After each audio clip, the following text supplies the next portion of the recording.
रचना प्रारंभ होती है। कहां पर? बदरिका आश्रम के समीपस्थ वेद व्यास जी की गुफा है। जो लोग बद्रीनारायण गए होंगे दर्शन जरूर किए होंगे। सरस्वती नदी का वहीं पर उद्गम स्थल है और वेद व्यास महाराज जी वहीं पर विराजमान हैं और दिव्य भागवत श्लोक की रचना कर रहे हैं। और लेखन कार्य कौन कर रहा है? बोले गणेश भगवान कर रहे हैं। उन्हीं वेद व्यास की गुफा के बगल में गणेश गुफा है, क्योंकि लिखने में बहुत तेज है गणेश भगवान। वेद व्यास महाराज जो बोलते हैं तुरंत लिखने के माध्यम से अक्षरशः उतार देते हैं गणेश भगवान। सूत जी कहते हैं, ऋषियों ब्रह्म नद्याम सरस्वत्याम आश्रमा पश्चिमे तटे सम्या प्रासैति प्रोक्ता ऋषीणाम सत्रवर्धन तस्मिन् स्व आश्रमे व्यासो बदरी खंड मंडिते।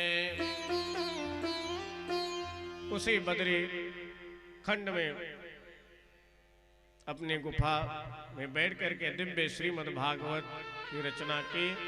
और महाराज अत्यंत कम समय में वो 18,000 श्लोकों की दिव्य संहिता श्रीमद् भागवत महापुराण तैयार हो गई।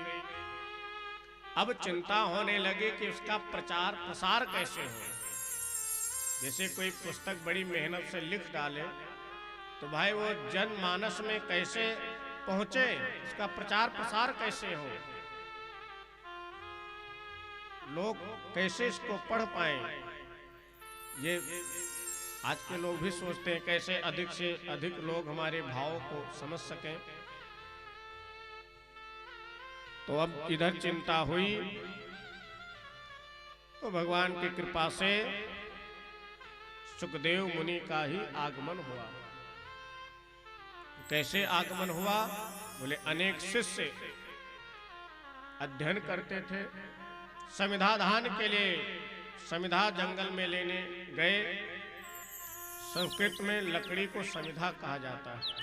तो लकड़ी लाने गए और वेद व्यास जी ने 2 श्लोक रटा दिया था भागवत जी का कि कोई डर लगे, अगर कुछ ऐसी शंका हो तो ये श्लोक गुनगुनाते रहना।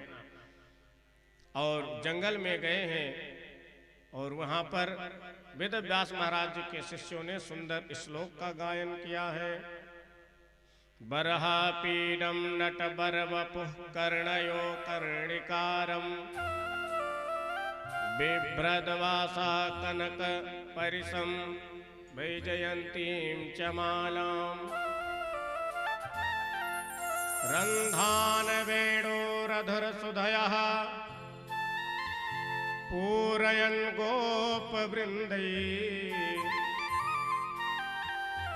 वृंदारण्यम स्वपदरमणम प्राविशद गीत कीर्ति।